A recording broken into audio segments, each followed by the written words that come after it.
Gunshots rip through a frozen night, shattering a college campus. It's October 23rd in 2018, 8:20 p.m. at the University of Utah. I've been blackmailed for money. A young woman's screams echo on a phone call to her parents. Then silence swallows her voice. Hours later, police find her. Lauren McCluskey, 21, a track star whose laughter filled halls, shot 7 times in a parked silver car. Her belongings, phone, wallet, keys, lie scattered across the asphalt, a life undone in a moment. Sirens wail, dorms lock down, fear chokes Salt Lake City. Security cameras catch the killer fleeing, a Deadpool mask concealing his face, a black bag clutched tight. Lauren wasn't just a victim. She called 911 and campus police 20 times, her desperate pleas for help ignored. Why didn't 911 believe her? What turned a charming stranger into her murderer? And could one overlooked clue have stopped this nightmare? This is a descent into a predator's mind, a hero's fight, and a system that turned away. The truth will haunt you. Lauren McCluskey was a comet streaking across the sky. Born in 1997 in Pullman, Washington, she grew up in a town where doors stayed unlocked. Her parents, Matt and Jill, her guiding stars. At 2, she climbed trees with reckless joy, her laughter bouncing through the pines. By 10, she won silver at the USA Junior Olympics, her track speed a marvel. She was our fire, Jill whispers, tears falling. In 2015, Lauren arrived at the University of Utah on a full scholarship, a communications major dreaming of a master's degree. Her dorm was her haven. Medals pinned to a corkboard, a photo with Alex, her best friend, who said, "Lauren's kindness pulled you in." Her routine was a rhythm. 6 a.m. track workouts, sprinting as dawn broke. Afternoons in the library, highlighters scattered. Evenings with friends, debating politics over coffee. She texted Alex daily, her wit sharp, her plans radiant, graduate, travel, live. But shadows hid within. Lauren trusted deeply, her heart an open door, and stress isolated her, her gaze lingering on her phone. On September 1st, 2018, that trust met a man at the London Bell Bar. Sean Fields, charming, attentive, a lie wearing a smile. Was her openness her shield, or the crack a predator saw? Melvin Rowland was a chameleon in human skin. On September 1st, 2018, he met Lauren at the London Bell Bar, posing as Sean Fields, a 28-year-old student.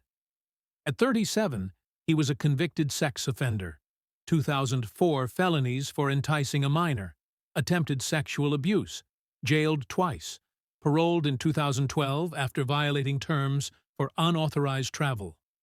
His behavioral pattern was surgical: mirror his target's desires, then choke their freedom. He showered Lauren with flowers, dinners, then texts, 60 a day, demanding her location, her outfits. "I have to answer," she told Alex, her voice tight. Friends saw warning signs. Lauren's laughter dulled, her steps hesitant. Rowland infiltrated her dorm, charming students for keyless access, his presence a stain. By October 1st, he suggested a gun for protection, his tone soft, chilling. Lauren refused, her gut screaming. On October 9th, she found his ID, Melvin Rowland, 37, a predator's truth. She Googled his name, heart racing, uncovering convictions in seconds. Her confrontation was electric. "You're done." Rowland's psyche fractured. Rejection ignited obsession. Texts from unknown numbers flooded her phone. "He's dead. Come to 500 South." Was it Rowland, or someone else, pulling strings? Security cameras caught him October 19th, in a Deadpool mask, a .40 caliber Beretta in his bag, stalking her dorm's halls. Why didn't friends sound the alarm?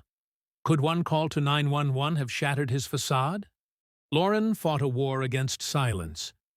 From October 10th, after breaking up with Roland, her phone became a battlefield.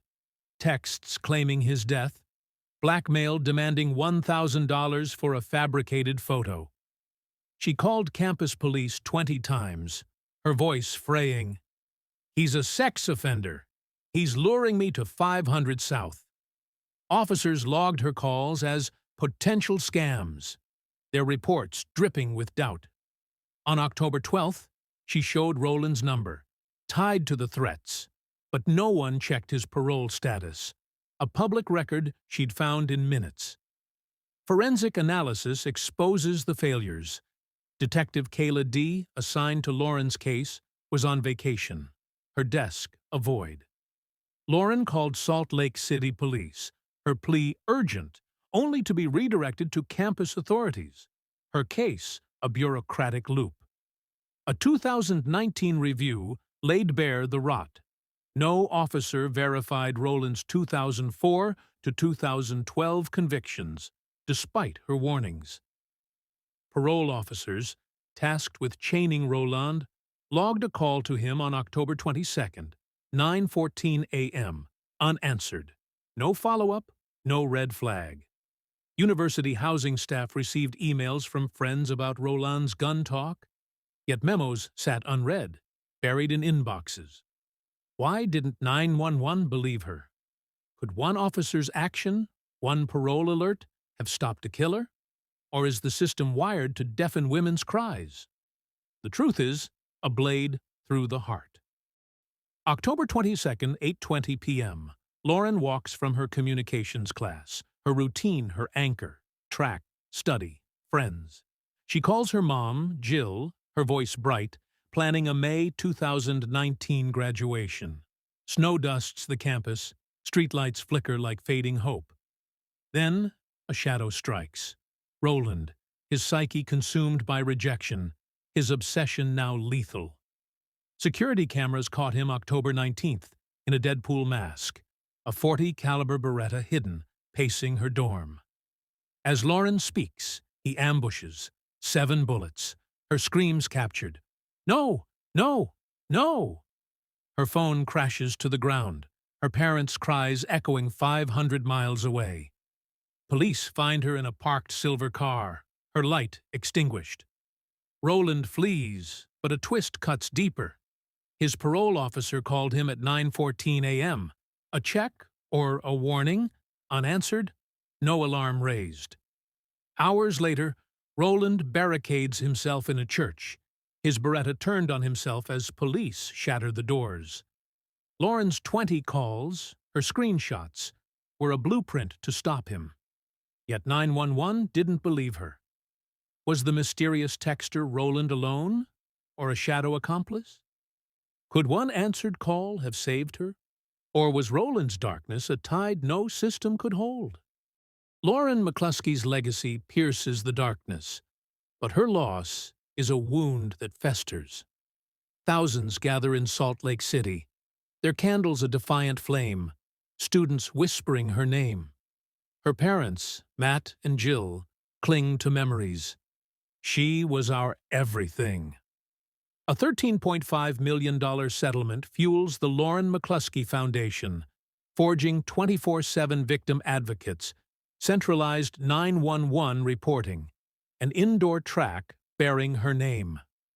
Lauren's promise, "I will listen, I will believe you," spreads across America, students saying, "Her courage gave me a voice." Yet the questions burn like acid. Why did 20 desperate calls vanish into silence? Why didn't 911 believe her? Was a parole officer's unanswered call the final betrayal, or one of countless failures? In 2018, 1 in 3 women faced stalking. How many are dismissed as paranoid today? Roland's death closed his chapter, but was it justice or a system-dodging reform?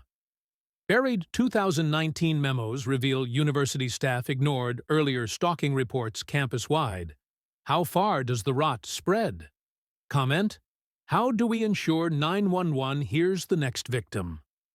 Lauren's promise demands we face our blind spots, because somewhere another woman is dialing 911 and the line is dead.